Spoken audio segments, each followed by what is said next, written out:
नमस्कार मित्रांनो, स्वागत आहे तुमचं जॉब गुरु या आपल्या यूट्यूब चॅनलवर. मित्रांनो, पुरवठा निरीक्षक, सप्लाय इन्स्पेक्टर आणि पुरवठा लिपिक या पदासाठी तुम्ही हॉल तिकीटची आतुरतेने वाट पाहत आहात. परंतु मित्रांनो, आपण जसं पाहिलेलं होतं की तुमच्या परीक्षा ज्या आहेत मित्रांनो 26 फेब्रुवारीपासून 29 फेब्रुवारीपर्यंत होणार आहेत. त्यामध्ये त्यांनी दिलं होतं की 7 दिवस अगोदर हॉल तिकीट येईल. तर 19 आणि 20 तारखेपर्यंत हॉल तिकीट येणं अपेक्षित होतं. परंतु हॉल तिकीट ज्यापर्यंत मी हा व्हिडिओ बनवतोय तोपर्यंत मित्रांनो हॉल तिकीट आलेलं नाही. तर नंतर आज मित्रांनो कधीही, उद्या कधीही हॉल तिकीट जे आहे त्याचे प्रसिद्ध होऊ शकतात, कारण की प्रोसेस चालू झाली आहे मित्रांनो. ऑफिशियल वेबसाईटवरती या ठिकाणी पाहू शकता. अन्न नागरी पुरवठा व ग्राहक संरक्षण विभागामार्फत सरळ सेवा पदभरतीसाठी माहिती पुस्तिका प्रसिद्ध करण्यात आलेली आहे. म्हणजे तुमचं हॉल तिकीट देखील मित्रांनो लवकरच प्रसिद्ध होईल. जसे हॉल तिकीट मित्रांनो प्रसिद्ध होईल तसं तुम्हाला टेलिग्राम चॅनलवरती लिंक शेअर केली जाईल आणि व्हिडिओ बनवून देखील डाउनलोड कसं करायचं त्याची माहिती दिली जाईल. तर सध्या मित्रांनो आपण या व्हिडिओमध्ये महत्त्वाची माहिती पाहणार आहोत, तो म्हणजे तुमच्या एक्झामच्या डेमोबद्दल. तुमची एक्झाम कशी होणार आहे त्याची माहिती पुस्तिका मित्रांनो प्रसिद्ध करण्यात आलेली आहे विभागामार्फत. तर बघा मित्रांनो, पुरवठा निरीक्षक आणि लिपिक या पदासंदर्भात ही महत्त्वाची माहिती असणार आहे. ज्यांची 26, 27, 28 तारखेला पुरवठा निरीक्षकांची पेपर आहेत आणि लिपिकचा पेपर आहे त्यांच्यासाठी ही महत्त्वाची माहिती आहे. यामध्ये मित्रांनो त्यांनी सुरुवातीला सांगितलेलं आहे, पहा की परीक्षेची तयारी करण्यास मदत व्हावी म्हणून उमेदवारांनी या पुस्तिकेचं नीट अध्ययन करावं. याची PDF फाईल तुम्हाला मी आपल्या टेलिग्राम चॅनलवरती शेअर केलेली आहे, तिथून तुम्ही पाहू शकता. तर कशी परीक्षा होणार आहे, 100 प्रश्न 200 मार्क्स असतील मित्रांनो, 120 मिनिटाचा वेळ असणार आहे. तर हे सिलेबस तुम्ही ऑलरेडी याचा अभ्यास करत आलेला असाल. 120 मिनिटाचा कालावधी आहे. 120 मिनिटात तुम्ही कोणत्याही प्रश्नपत्रिकांमधील म्हणजे यापैकी विषयांपैकी कुठलाही प्रश्न मित्रांनो सोडवू शकता. प्रश्नासाठी 5 तुम्हाला उत्तरांपैकी फक्त एकच अचूक उत्तर निवडायचं आहे. तर तुम्हाला 5 पर्याय असणार आहेत, 5 ऑप्शन्स असणार आहेत मित्रांनो. 4 ऑप्शन या ठिकाणी असणार नाहीत. तर ही तुम्हाला एक डेमो माहिती पुस्तिका त्यांनी दिलेली आहे मित्रांनो. तर त्यापैकी एक उत्तर तुम्हाला निवडायचं आहे. तर तुम्हाला ऑनलाईन मित्रांनो IBPS कंपनी तुमची परीक्षा घेणार आहे. या ठिकाणी लिहिलेलं आहे की चुकीच्या उत्तरासाठी तुमचे गुण वजा केले जाणार नाहीत, म्हणजे निगेटिव्ह मार्किंग तुम्हाला मित्रांनो नाही आहे. कृपया याची नोंद घ्यायची की या पुस्तिकेमध्ये जे तुम्हाला मित्रांनो त्यांनी प्रत्येक विषयानुसार प्रश्न दिलेले आहेत. पहा, डेमो प्रश्नपत्रिका दिलेली आहे मित्रांनो. ती डेमो प्रश्नपत्रिका जी असणार आहे मित्रांनो ती फक्त एक उदाहरणादाखल आहे, ती सर्वसमावेशक प्रश्न नाहीत. तर प्रत्यक्ष परीक्षेमध्ये मित्रांनो असेच प्रश्न येतील असं काही नाही आहे. यापैकी काही किंवा अशा प्रकाराचे म्हणजे काठिण्य पातळीचे प्रश्न आढळतील, परंतु असेच प्रश्न येणार नाहीत. हे फक्त उदाहरणादाखल प्रश्न आहेत. तर बघा, नमुन्यादाखल काही प्रश्न दिलेले, जसं की मराठी भाषेवरती कसे प्रश्न असतील मित्रांनो, त्याला किती पर्याय असतील. जसं की पहिला प्रश्न या ठिकाणी आपण एखादा पाहूयात. माझ्या स्मरणशक्तीनुसार माझ्या बाळपणी माझ्या वडिलांची बदली एका गलिच्छ गावी झाली आहे. तर याच्यामध्ये मित्रांनो त्यांनी प्रश्न जो विचारला आहे त्याला पहा, 1, 2, 3, 4, 5 असे पर्याय तुम्हाला असणार आहेत. आता हे ऑनलाईन तुम्हाला मित्रांनो काय असेल, कॉम्प्युटरवरती असणार आहे. इथं त्यांनी डेमो लिंक दिलेलं नाही, डायरेक्टली डेमो माहिती पुस्तिका दिली. पुढचा प्रश्न पहा, कोणतेही काम करू शकणारा. तर याचं मित्रांनो या ठिकाणी कोणतेही काम करू शकणारा याचे तुम्हाला 5 पर्याय तुम्हाला अशा पद्धतीने असतील पहा मराठीमध्ये. त्यानंतर 5 प्रश्न दिलेले आहेत प्रत्येक याच्यामध्ये. मराठी भाषेमध्ये असे 5 प्रश्न दिलेत पहा. म्हणजे अशा पद्धतीचे प्रश्न तुम्हाला असतील. हेच प्रश्न आहेत असं नाही मित्रांनो, अशा पद्धतीचे प्रकारचे प्रश्न असू शकतात मराठी व्याकरणाचे. तो तुम्हाला सिलेबस दिलेला आहे त्यानुसार. त्यानंतर इंग्रजी भाषेचं देखील पहा, 5 प्रश्न दिलेले आहेत तुम्हाला डेमोसाठी.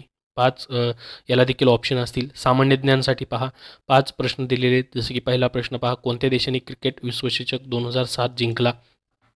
क्रीडावरती प्रश्न विचारलेला आहे. जसं की दुसरा प्रश्न एखादा असं विचारू शकतात की महाराष्ट्रात खालीलपैकी कोणते पीक घेतले जात नाही. महाराष्ट्रात खालीलपैकी कोणत्या शहरात कुंभमेळा भरतो.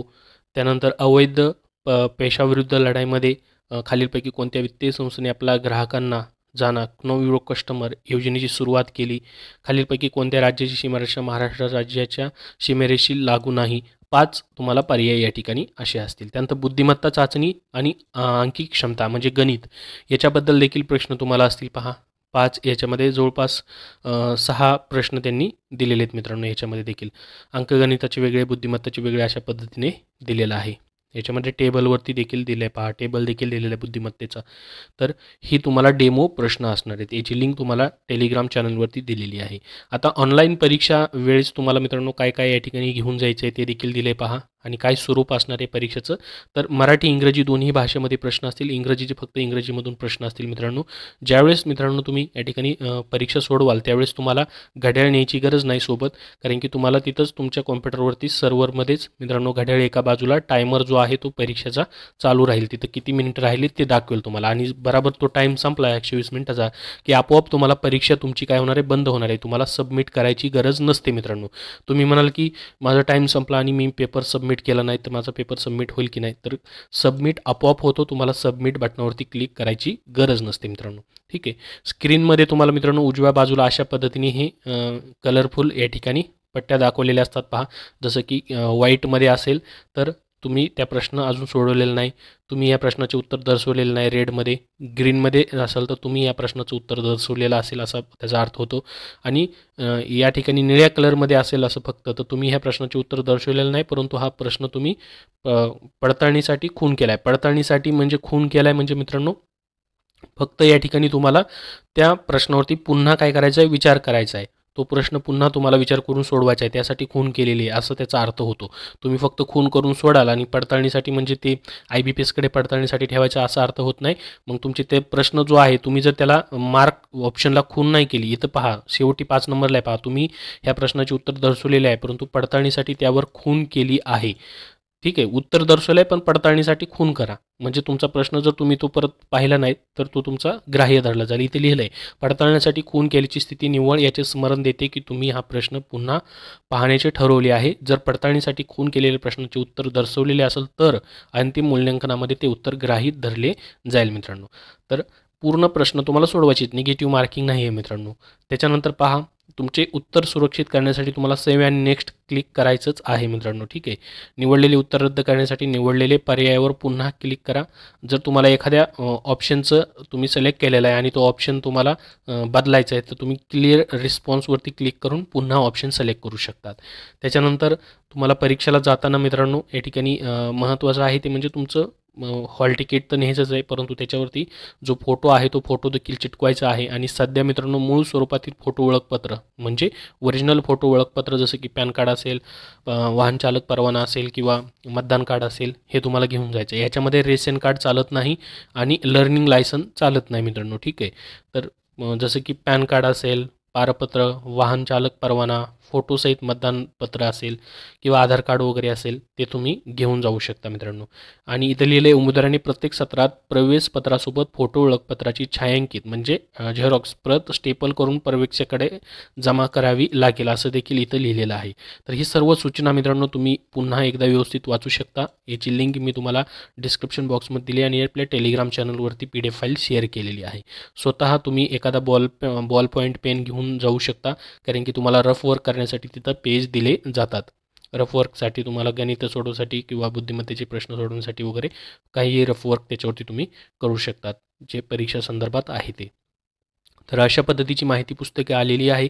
अजूनपर्यंत हॉल तिकीट मित्रांनो आलेलं नाहीत. आत्ताच्या या वेळेपर्यंत जसे हॉल तिकीट उपलब्ध होतील ऑफिशियल वेबसाईटवरती तशी तुम्हाला माहिती मित्रांनो दिली जाईल. या ठिकाणी पाहू शकता लिंक चेक करत आहे मी, परंतु हॉल तिकीट दिसत नाहीत अजूनपर्यंत. तर अजून तुमचे काय प्रश्न असतील तर कमेंटमध्ये नक्की विचारा. हा व्हिडिओ नक्की लाईक करा व चॅनलला पुढील अपडेटसाठी सबस्क्राईब करून ठेवा. धन्यवाद.